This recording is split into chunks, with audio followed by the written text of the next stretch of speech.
O clima entre nós. Tá frio, hein? Muito frio. Eu não aguento mais onda de frio. Não tá frio ainda não. Eu adoro frio. Gente, esse friozinho que tá fazendo, hein? Eu amo. Ai, odeio frio, gosto não. Tá frio, muito frio já. Tá frio. E você, caro ouvinte, qual a sua preferência? Gosta de frio ou de calor? Vem vindo frio aí na virada de maio para junho. O inverno começa oficialmente no dia 21 de junho, às 0h32 pelo horário de Brasília. Vamos falar de frio? A temperatura pode baixar bruscamente por causa da chuva, por exemplo, mas quando a chuva passa, depois a temperatura volta a se elevar. Mas quando nós temos a entrada das massas de ar frio de origem polar, aí o ar realmente esfria e esse resfriamento pode perdurar por vários dias. Mas afinal, o que é uma massa de ar frio de origem polar? Quem vai responder é o meteorologista César Soares. A gente pode pensar nas massas de ar frio como bolhas de ar. É como se fossem bolhas de sabão, mas no caso das massas de ar frio, essas massas de ar são de origem polar e avançam em direção ao centro-sul do Brasil, fazendo com que a temperatura caia bastante nessas áreas. E isso é muito comum durante os meses de outono, principalmente no final do outono e ao longo dos meses de inverno. Essa condição acaba favorecendo as quedas tão abruptas de temperatura que são muito comuns, durante essa época do ano. Então a gente tem condições, sim, favoráveis, ao longo desses meses, meses de maio, junho, julho, dessas bolhas de ar avançando do Polo Sul em direção ao centro-sul do Brasil, favorecendo a queda tão brusca de temperatura significantes para a gente. Normalmente a gente ouve falar muito de frio intenso no sul do Brasil, ou ondas de frio que podem chegar fortes também ao Mato Grosso do Sul, à região sudeste do Brasil. Mas você sabia que pode fazer muito frio lá no Acre, que pode fazer temperaturas até abaixo de 10 graus em áreas da região norte do Brasil? Pois é, no dia 6 de maio de 1996, o Instituto Nacional de Meteorologia registrou 2,6 graus em Rio Branco, capital do Acre. Durante a histórica onda de frio de julho de 1975, a temperatura chegou aos 6 graus por lá. Por isso eu convidei agora o meteorologista Marcelo Pinheiro para explicar para a gente o que é a friagem. A friagem é um termo quase técnico, bem característico da região sul da Amazônia, está associado à brusca e acentuada queda de temperatura resultante do avanço de grandes e intensas frentes frias e de fortes massas de ar polar que acontecem entre os meses de maio e setembro, mas sobretudo durante os meses de inverno.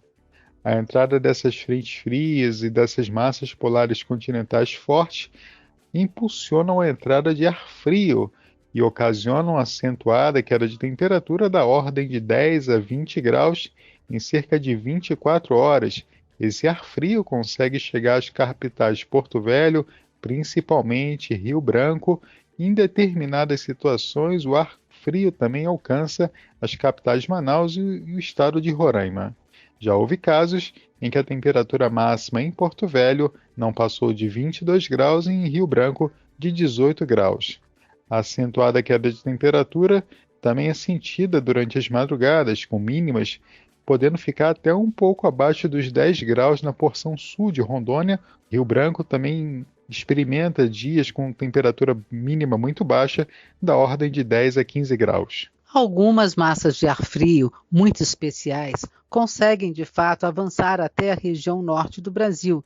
E a friagem pode acontecer no Acre, Rondônia, no sul do Amazonas, provocando temperaturas até abaixo dos 10 graus. Mas quando você vai lá para o Pará, para o Tocantins, a chance de você ter realmente uma temperatura de 10 graus é raríssimo, é muito baixa, né? Mas vamos saber o que é realmente considerado uma temperatura baixa, por exemplo, na região de Belém, que incomoda a população. Além disso, você sabe o que é inverno na região norte? A meteorologista Nete Barreto é que vai responder. Na região de Belém, onde as temperaturas médias variam de 25 a 28 graus, valores em torno de 21 e 22 são considerados valores baixos. Na região, a noção de inverno e verão está associada ao regime de precipitação. Localmente, é considerado inverno os meses de dezembro a maio, quando está configurado o período chuvoso, e verão o período de junho a novembro, quando está configurado o período seco. Assim, então, o que nós chamamos de verão na região norte é, na verdade, o inverno no calendário normal, e o que localmente é chamado de inverno, na verdade, é o verão. Nós sempre costumamos falar das frentes frias que avançam sobre o sul do Brasil, que chegam até a região sudeste. Mas as frentes frias podem chegar até a região nordeste? Faz 10 graus ou menos na região nordeste? O meteorologista Marcos Pristo vai dar a resposta para você. Agora, no período do outono e inverno, podemos notar que é uma frequência maior da atuação desses sistemas, principalmente no sul do estado da Bahia, sendo que os sistemas raramente avançam mais ao norte, atingindo estados como Alagoas, Sergipe, Pernambuco. Porém, esses eventos raros que ocorrem mais ao norte devem-se ao fato de massas de ar mais fortes providas do polo que chegam a atingir latitudes mais baixas. Em relação às temperaturas, podemos observar que já foram registradas temperaturas abaixo de 15 graus nos estados da Bahia, estados de Alagoas e no Ceará, devido à atuação dessas massas de ar mais fortes. No Brasil, a geada é um dos fenômenos mais comuns relacionados ao frio intenso. É um fenômeno que deixa os agricultores muito atentos, porque pode causar grandes estragos na agricultura. Vamos ver o que diz João Castro, agrometeorologista da Climatempo. O que é a geada? A geada é um fenômeno que acontece em microescala. É um fenômeno meteorológico causado pela queda acentuada da temperatura do ar. Essa queda é favorecida por conta aí da questão do balanço de energia, céu com pouca nebulosidade, perda radiativa. Então você tem um favorecimento de uma queda muito acentuada das temperaturas. Isso está sempre, claro, associado a fatores meteorológicos.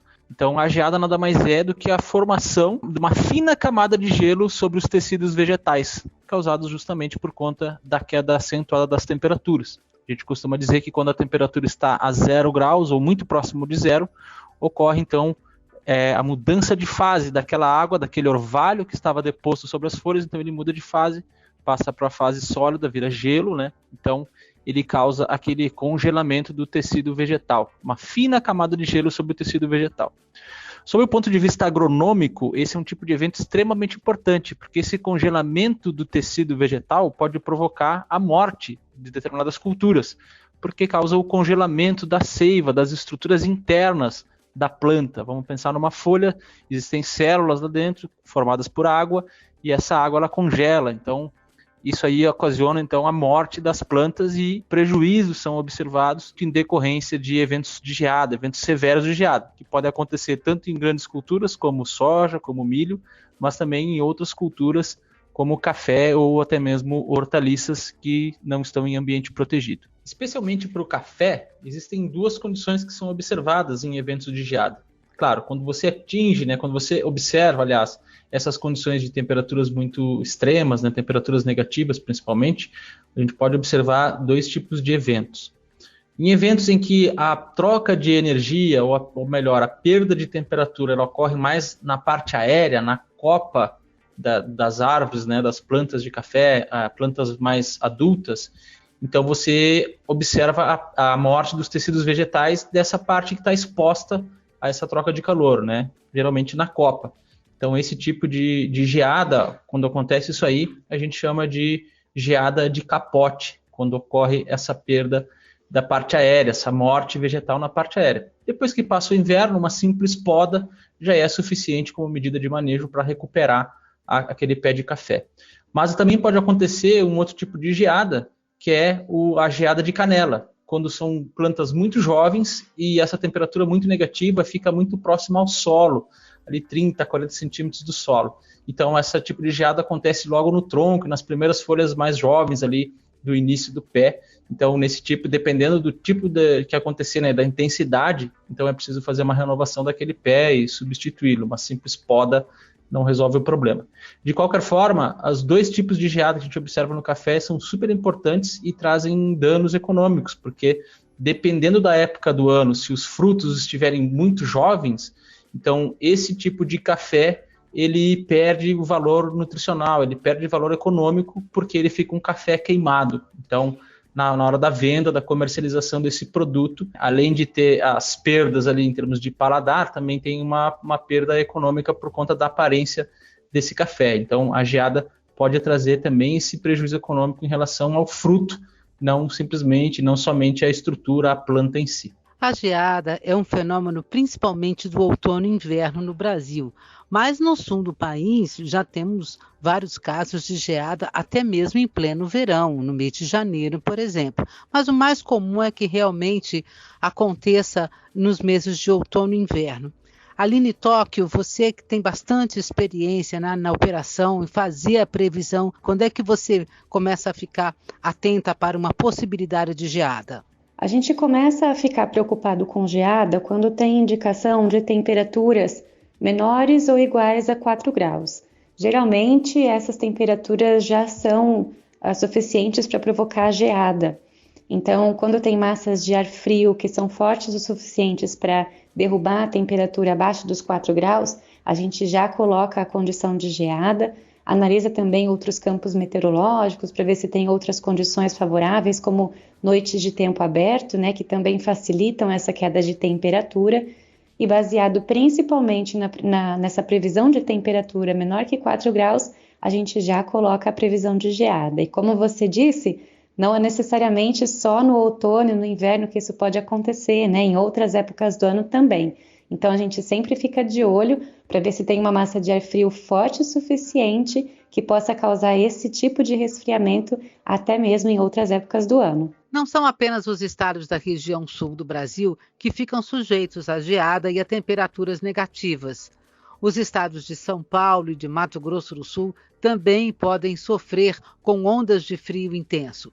O meteorologista Celso Oliveira explica agora quais são as ondas de frio mais propícias a causar geada e frio intenso em São Paulo e em Mato Grosso do Sul. A maior parte dessas ondas polares que vêm aí do Polo Sul, elas acabam sendo mais úmidas e vêm pela costa da América do Sul, passando pela Argentina, Uruguai, região sul, mas justamente por virem pelo oceano, elas provocam sim queda de temperatura, porém é um frio mais úmido, não há ocorrência de tantas geadas. Agora, existe também a massa de ar polar continental, que acaba avançando pelo interior da América do Sul, passa pelo interior da Argentina, Paraguai, e muitas vezes alcança áreas mais ao norte, como Mato Grosso do Sul e São Paulo, provocando acentuada queda de temperatura e ocorrência de geadas. Aliás, muitas vezes essas massas de ar nem vêm pela Argentina, elas pulam a Cordilheira dos Andes, já na altura do norte do Chile, e avançam rapidamente pelo Paraguai e regiões sudeste e centro-oeste do país, provocando acentuado declínio da temperatura. O interessante é que existem alguns estudos com café, que é uma cultura cultivada aqui no centro e sul do Brasil há mais tempo, e que mostra o seguinte, que existe uma frequência maior ou menor dessas massas de ar de origem polar, dependendo de fenômenos climáticos, como El Niño e Laninha. E aí, esses estudos mostram o seguinte, que há maior risco de geadas no sudeste, no centro-oeste, quando estamos sob neutralidade, ou seja, sem El Niño, sem Laninha, e também sob uma atividade solar mais baixa. Lembrando que o Sol ele tem máximos e mínimos de atividade solar que duram aproximadamente 11 anos. Essa troca aí de sinais, máximo e mínimo, dura aproximadamente 11 anos. E, coincidentemente, neste ano de 2021, estamos justamente sob neutralidade e uma baixa atividade solar. Por isso mesmo, é importante ficar atento às previsões do tempo, porque novas ondas de frio podem chegar repentinamente ao centro e sul do Brasil nos próximos meses. A neve é outro fenômeno típico do inverno no Brasil, mas é realmente um fenômeno especial de difícil previsão. Fabiana Weickamp, você que tem bastante experiência aí na previsão diária do tempo, né?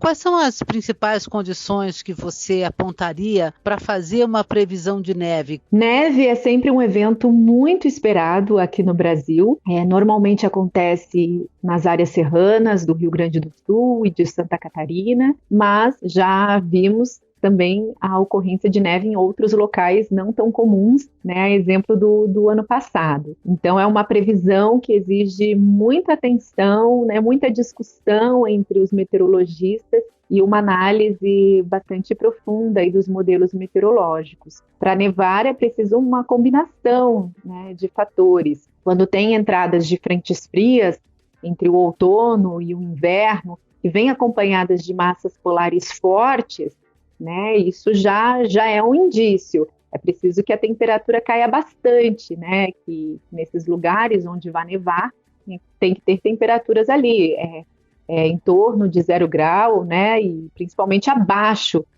de 0 grau. Mas é preciso que tenha umidade também e que a atmosfera esteja instável para provocar a precipitação. Então não adianta a temperatura cair abaixo de 0 grau e a atmosfera estar seca, estável, né? Isso aí não neva, acontece a formação de geada, mas não a neve. E o que a gente observa muito aqui no sul do Brasil é que quando vem as frentes frias, acompanhadas de grandes ciclones extratropicais que avançam pelo oceano, os ventos desse ciclone normalmente levam também muita umidade para a região sul, né? Mesmo depois que a frente fria se afasta, os ventos desse ciclone ficam levando umidade e aí vem a massa de ar polar e tem essa combinação entre a temperatura muito baixa e a umidade bastante elevada. E aí nós avaliamos também a circulação dos ventos em níveis mais altos da atmosfera, né, na média e na alta atmosfera, avaliamos aí os valores, né, de altura geopotencial para ver também se são favoráveis à formação dessa precipitação. Então, fazer previsão de neve é um desafio, mas é um desafio muito legal, também muito prazeroso, porque quando a gente dá essa previsão de neve, muitas pessoas que querem, né, são muito curiosas com esse evento e que estão lá nas proximidades das serras, né, principalmente da região sul do Brasil, elas já correm para lá para tentar vivenciar esse evento. As massas de ar frio de origem polar que trazem o ar frio, que esfriam o Brasil, podem acontecer em qualquer época do ano. Nós podemos ter massas de ar frio fortes até mesmo durante o verão, mas é normalmente no outono e inverno que nós temos as massas de ar frio mais fortes durante o ano. Algumas dessas massas de ar frio são realmente muito especiais. Elas causam ventos especiais. E é lá no Rio Grande do Sul, a porta de entrada, né, das ondas de frio sobre o Brasil, que nós temos desses ventos especiais. E aí eu fui perguntar para uma gaúcha o que é o vento minuano, o que é o pampeiro. Kátia Valente, o que é o pampeiro? O que é o minuano? Pois é, vento minuano, vento pampeiro, é um vento gelado, bem gelado, que tem origem polar. Ou seja, ele vem se deslocando desde lá ao extremo sul do continente. E, portanto, é um vento que sopra do quadrante sul, sudoeste, e normalmente ocorre entre o outono e o inverno aqui no hemisfério sul. Este vento ele está associado às massas de ar polar, que são aqueles sistemas que vêm na retaguarda, né, das frentes frias, que são responsáveis por abrir o tempo depois das chuvas, favorecendo aqueles dias de céu claro, frio, aquele céu bem azul. Para quem mora aqui no sul e principalmente no Rio Grande do Sul, sabe que o vento minuano é um vento cortante, pois a gente tem a sensação de que ele corta a pele de tão gelado e seco que ele é. Muita gente também fala que é aquele vento que congela até os ossos. E por que minuano, né? O seu nome deriva dos minuanos, um grupo indígena que habitava os campos do sul.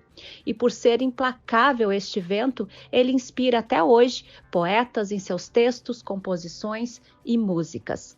Tá, e o pampeiro? Bom, o pampeiro também se refere a este mesmo vento de sul, que é frio, seco, porém ele é conhecido assim, pampeiro, pelos nossos vizinhos argentinos.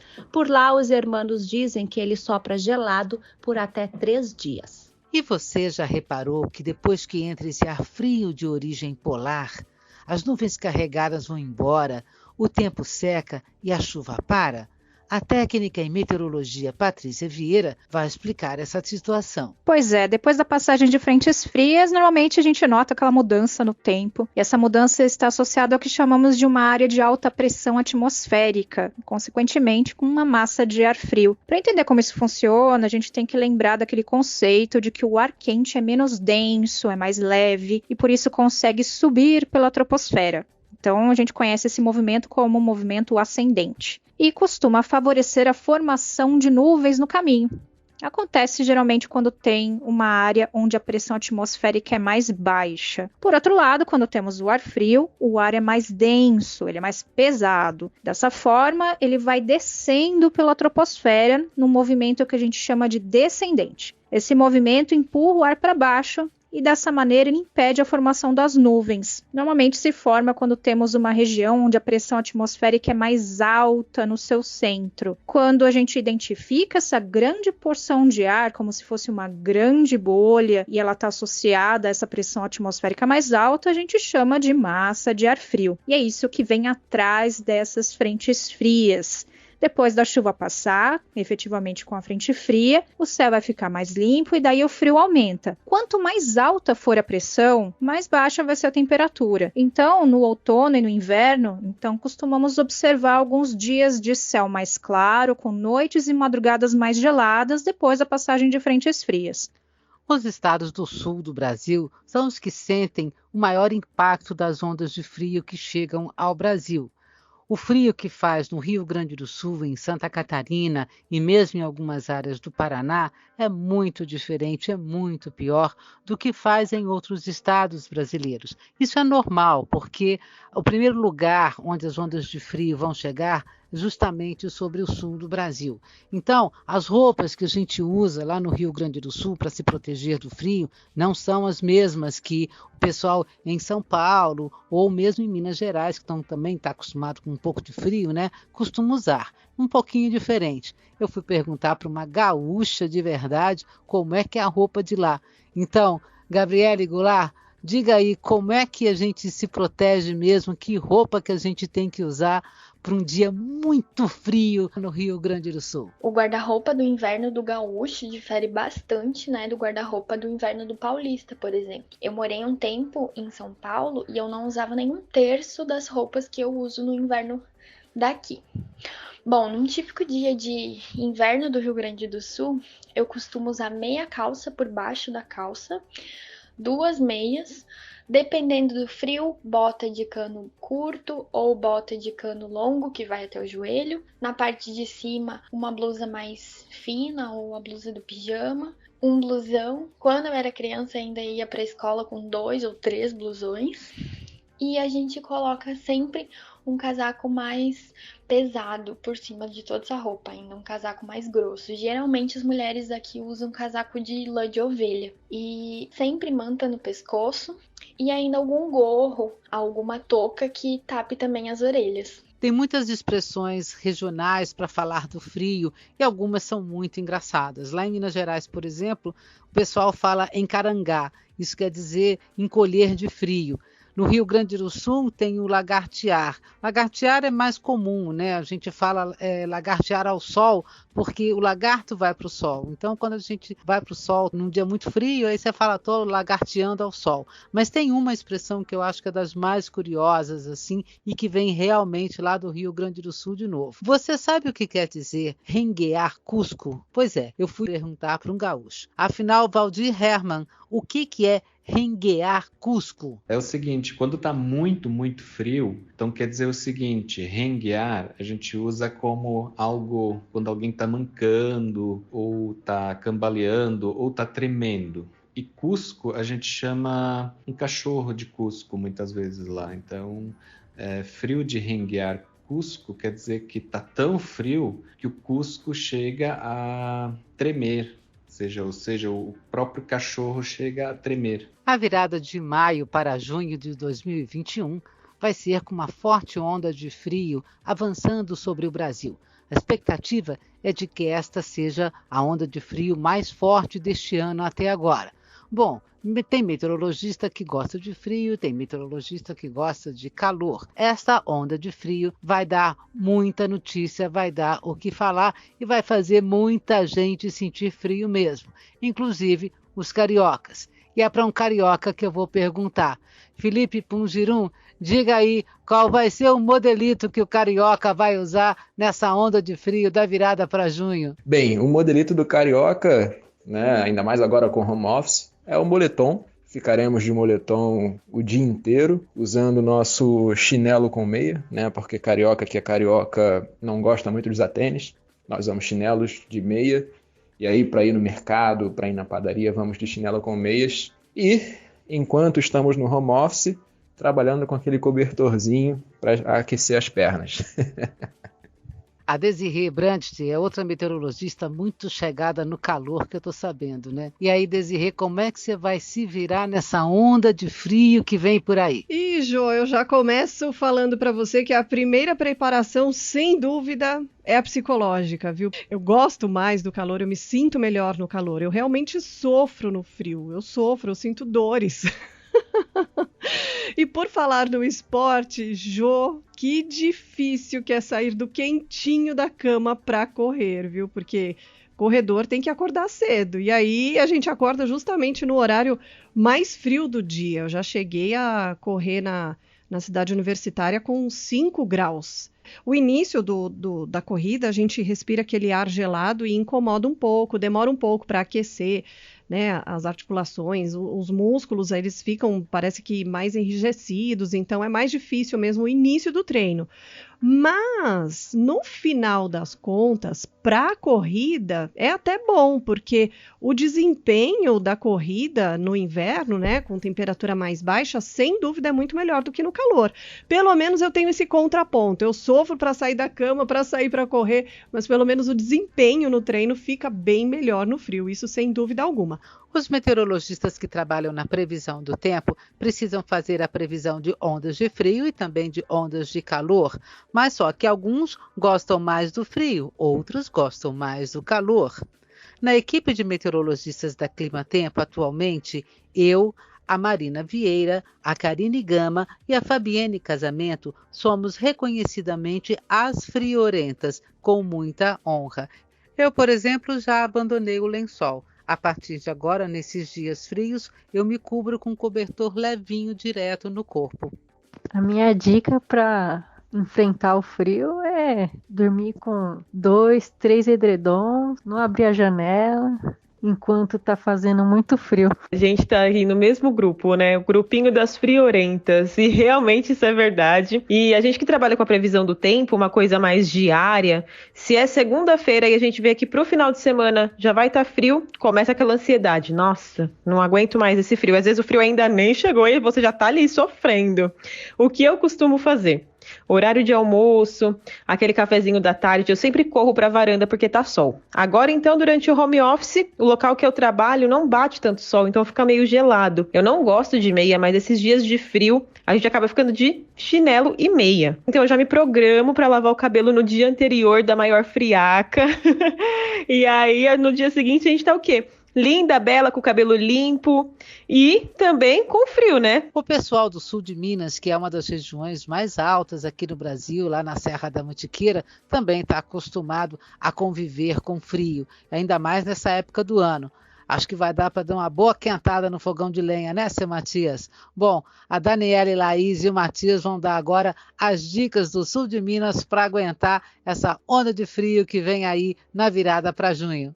Olha, a dica lá da turma do sul de Minas para essa friarada é tirar o cobertor do armário, se agasalhar, tomar uma boa cachaça, fazer uma boa quireirinha sentado na beira do fogão de lenha, ouvindo uma moda doída. O frio já tá chegando por aqui, ué.